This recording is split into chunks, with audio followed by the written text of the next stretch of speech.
मस्तिखान साहब, आपसे एक निजी सवाल लेकिन मैं पूछना चाहती हूँ, क्योंकि अफगानिस्तान में जो कुछ हुआ, अफगानिस्तान में महिलाओं को, बच्चों को निशाने बनाने वाला ये पाकिस्तान है। बलूचिस्तान में ह्यूमन राइट वायलेशन किस तरीके से होते हैं, खैबर पख्तूनख्वा में क्या होता है, वो हम सब ने देखा। सुरक्षा कहां पर है? आप लोग लड़ाई तो कर रहे हैं, लेकिन ये सुरक्षा होती तो क्या आप बलूचिस्तान में नहीं बैठे होते? देखें, मसला ये है कि इस वक्त जो दुनिया का जो सब में बड़ा पावरफुल आदमी है, जिसका नाम मैकडोनल्ड बर्गर है, वो इंतहाई घटिया है। वो जो है कहता है कि ये जनरल आसिम मुनीर बड़ा ज़बरदस्त है, बड़ा बहादुर है, बड़ा इसमें ये है। इस किस्म का घटिया शख्स जो है, जहां से मैं आपसे बात कर रहा हूँ ना, 12 मील दूर पे व्हाइट हाउस में रहता है। तो इसके वजह से ये सारा प्रॉब्लम है। ये देखे, और ये इसको चला नहीं सकता है। आपको मालूम है क्या करते, क्योंकि ये क्यों इतने पाकिस्तान की बात कर रहा है? मैं आपसे बात मैं अर्ज करूं ना, कोई ईरान, इजराइल ये सारे चीज भूल जाएं। वो क्रिप्टो करेंसी का कारोबार कर रहा है।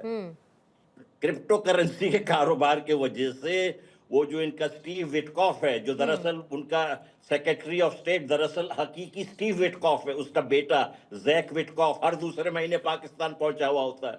और ये सारे जो जनरल है उसके आगे पीछे होते हैं। ये गुलाम हैं, ये पंजाबी जनरल। ये अफगानों का क्यों खून बहा रहे हैं? क्योंकि 20 सितंबर को पिछले साल अब ट्रंप ने कहा था अगर मुझे बगराम एयरबेस नहीं देंगे तो बहुत खराब होगा। ये ट्रंप के अपने अल्फाज हैं, ट्रूथ सोशल मीडिया पे उन्होंने कहा था। तो ये आसिम मुनीर, ये तो ट्रंप के जो है उसी को कर रहे हैं। और मैं आपको एक और बात बताऊं, इन्होंने जो कमिटमेंट की कि हम हमास को मारने के लिए फौज भेजेंगे, इनके फौजियों में आपस में जंग छिड़ गई है। उन्होंने कहा कि हाँ, ये नहीं कर सकते हैं आप। तो इस वजह से आसिम मुनीर ने अब जाके अफगानिस्तान पे हमला किया है। जी ठीक है सर, लेकिन जो बातें आपने कही उसमें ट्रंप ने पिछले कुछ समय में ये रवैया जरूर दिखाया कि पाकिस्तान को दूध में पड़ी हुई मक्खी की तरह कैसे निकालना है और अपने लिए कब इस्तेमाल करना है, ये डोनाल्ड ट्रंप कर चुके। लेकिन उसके बावजूद है पाकिस्तान मानने को तैयार नहीं, किसी तो मुगालते में है, कोई तो मुंगेरी लाल के हसीन सपने वो देख ही रहा है, आलोक साय साहब। लेकिन सबसे बड़ी बात यह है कि डूरन लाइन पर जो लिमिटेड कॉन्फ्लिक्ट है उसको पाकिस्तान अब ओपन वॉर बताने लगा है।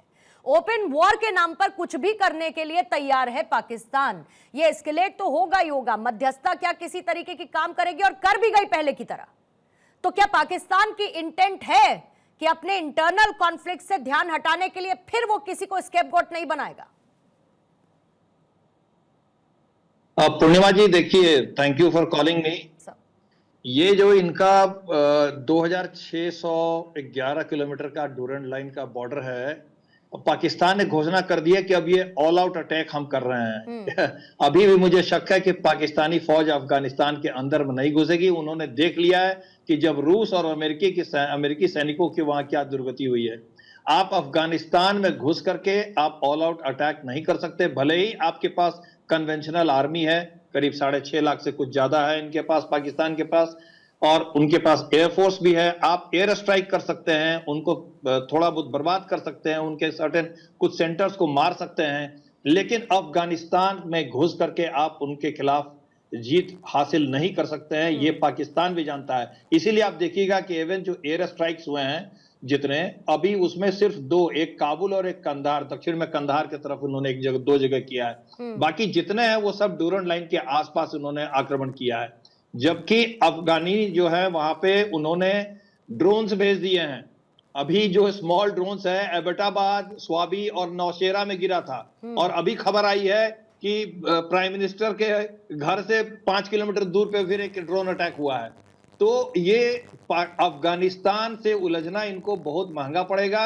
और पाकिस्तान जिस तरह की हरकतें कर रहा है, बहुत जल्दी आप देखिएगा कि पाकिस्तान बिखरेगा। क्योंकि एक तो बलूचियों का इन्होंने जिस तरह से शोषण किया है, जिस तरह से पश्तूनों का वहां शोषण किया है, आखिर ये लोग ने क्यों हथियार उठाए हैं?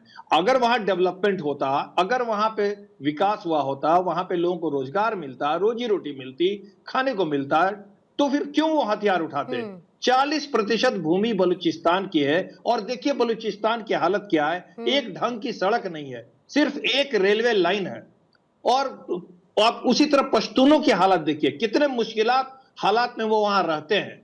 और वो अफगानियों का कहना है कि भाई हमारे पश्तूनों को क्यों बांट दिया 2 भागों में, तो उनका कहना जायज है। पाकिस्तान ये कहता है कि आप टीटीपी को सपोर्ट करते हो, आप टीटीपी को से द्वारा हमारा अटैक करा रहे हो, जबकि टीटीपी एक दूसरा संगठन है।